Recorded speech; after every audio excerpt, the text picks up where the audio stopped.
Hello दोस्तों, मैं हूं सुधाकर मेहड़ा एंड आप देख रहे हैं स्कैरी सुधाकर। और आज की कहानी उन चार लड़कों की है जो जंगल में फंस गए थे। तो आइए देखते हैं उनके साथ क्या क्या हुआ। मैं जन्मदिन मनाने वालों में से नहीं हूँ। मैं दोस्तों को आमंत्रित करके पार्टी या कुछ बड़ा करने वालों में से नहीं हूँ। मेरे करीबी दोस्त और परिवार ये अच्छी तरह से जानते हैं। खासकर 1 साल बाद जब मैं अपने परिवार के साथ डिनर के लिए बाहर गया था, तब मेरे 3 दोस्त बाहर जाकर कुछ करने के लिए मैसेजेस भेज रहे थे। हम उस समय केवल 19 वर्ष के थे, इसलिए हमारे पास कोई आईडी नहीं थी। मेरे दोस्त जय के पास एक जीप है, इसलिए उसने सुझाव दिया कि हम रात में अपने घरों से लगभग आधे घंटे की दूरी पर ऑफ रोडिंग करेंगे। ये वास्तव में बहुत बड़ा स्टेट पार्क था, जिसमें ऑफ रोड के लिए काफ़ी बड़े रास्ते थे और वो पहले भी इस पर ऐसा कर चुका था। तकनीकी रूप से इसकी अनुमति नहीं है, लेकिन अंधेरे के बाद उस जंगलों में कोई भी नहीं होता है। क्योंकि मेरा जन्मदिन जुलाई में है, इसलिए दिन काफ़ी लंबे होते हैं। लगभग 9 बजे तक अंधेरा नहीं होता है और मैं कहूँगा कि तभी हम लोग पार्क की ओर जाने लगे। मेरा दोस्त काल मेरा जन्मदिन मनाने के लिए घास का एक गुच्छा लाया और मेरा दूसरा दोस्त जॉय वोडका की एक बोतल लाया। योजना जंगल के रास्ते ड्राइव करने, बाहर घूमने और बियर पीने की थी। जॉय शराब नहीं पी रहा था क्योंकि वो गाड़ी चला रहा था। 1 घंटा बीत जाने के बाद स्टेट पार्क पार्किंग स्थल का प्रवेश द्वार बंद कर दिया जाएगा, लेकिन चूंकि वहाँ कोई रात्रि सुरक्षा गार्ड नहीं है, इसलिए बस बाहर निकलना और चारों ओर ड्राइव करना बहुत आसान है। पार्किंग स्थल में प्रवेश करने से पहले हमने अच्छे से देखा कि वहाँ कोई पुलिस तो नहीं है। एक बार जब हम प्रवेश द्वार से गुजरे तो दोनों तरफ जंगल के साथ सीधी एक तरफा सड़क का एक लंबा हिस्सा था और अंततः इसके कारण एक बड़ा खुला पार्किंग स्थल बना, जो 3 तरफ से जंगलों से घिरा हुआ था। फिर दूसरी तरफ बेसबॉल का मैदान और एक तरफ खेल का मैदान था। जय को ठीक ठीक पता था कि उस सड़क पर कहाँ जाना है, जो तकनीकी रूप से पैदल चलने के लिए बनी थी, लेकिन उसके अनुसार वो इतनी चौड़ी थी कि उसके ऊपर गाड़ी चलाई जा सके। हालांकि रास्ते में प्रवेश करने से पहले हमने ये सुनिश्चित कर लिया था कि पार्किंग स्थल में कोई पुलिसकर्मी ना बैठा हो। एक बार जब हम रास्ते में थे तो जय ने बेहतर देखने के लिए अपनी लाइटें चालू कर दी। सड़क के कुछ हिस्से निश्चित रूप से उबड़ खाबड़ और कठोर थे, जहां उसे धीरे धीरे गाड़ी चलानी पड़ी ताकि दोनों ओर से पेड़ या झाड़ियों से ना टकराए। आखिरकार सड़कें कारों के लिए नहीं बनी थी, इसलिए सावधानी बहुत ज़रूरी थी। शुरू में यह निश्चित रूप से बहुत मज़ेदार था जहां सड़क खुल गई थी, लेकिन रास्ते की उबड़ खाबड़पन ने इसे मनोरंजन पार्क की सवारी जैसा बना दिया था। जब हम सड़क के काफ़ी अंदर चले गए तो काल ने एक लकड़ी ली और उसे मसाल के रूप में इस्तेमाल किया। जब हम सड़क के काफ़ी अंदर पहुंच गए तो जय ने इंजन बंद कर दिया और हेडलाइट्स बंद कर दी।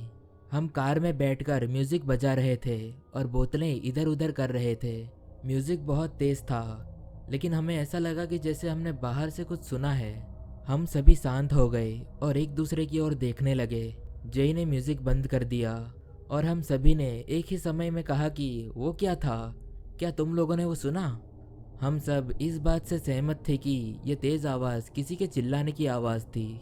जय ने कार की हेडलाइट्स फिर से चालू कर दी, लेकिन हमें अपने सामने कोई नहीं दिखा। फिर भी हम उस स्थान से जल्द निकलना चाहते थे, इसलिए हम रास्ते से थोड़ा आगे चले गए।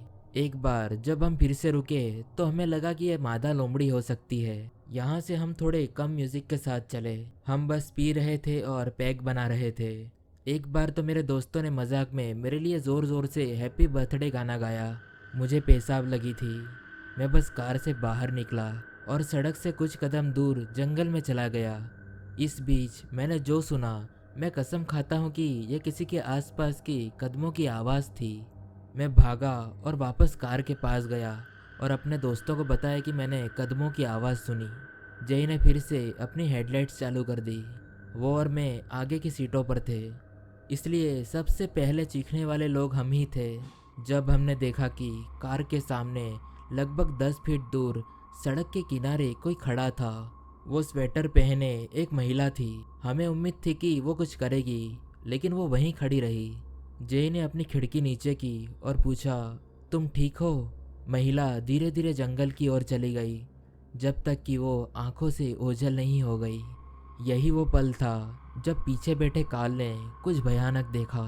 मुझे अभी भी वो पल याद है जब उसने कहा था कि दोस्तों, हम चारों ओर से घिरे हुए हैं। हम सभी ने जंगल के चारों ओर देखा और हमने देखा कि वहाँ कार के अलग अलग हिस्सों पर स्वेटर पहने कम से कम 3 लोग खड़े थे जो कार को देख रहे थे। याद रहे, ये कोई ठंड की रात नहीं थी, ये जुलाई का महीना था। वो सभी जंगल में सड़क के ठीक बाहर खड़े थे।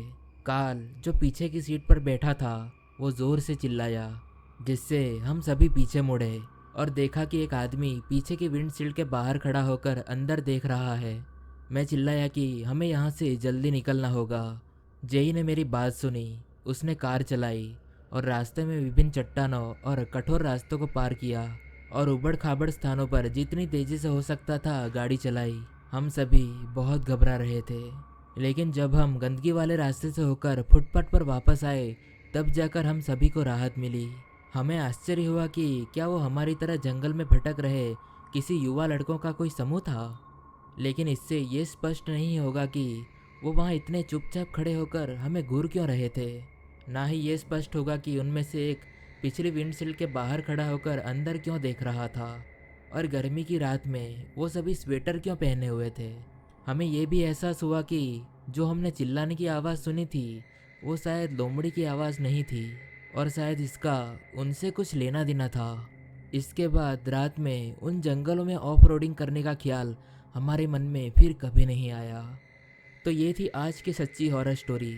अगर ये स्टोरी आपको पसंद आई तो इस चैनल को सब्सक्राइब ज़रूर करना, क्योंकि मैं लोगों द्वारा इंटरनेट पर शेयर की गई सच्ची हॉरर स्टोरीज़ को आपके सामने पेश करता हूँ। तो मिलते हैं नेक्स्ट वीडियो में, तब तक के लिए बाय।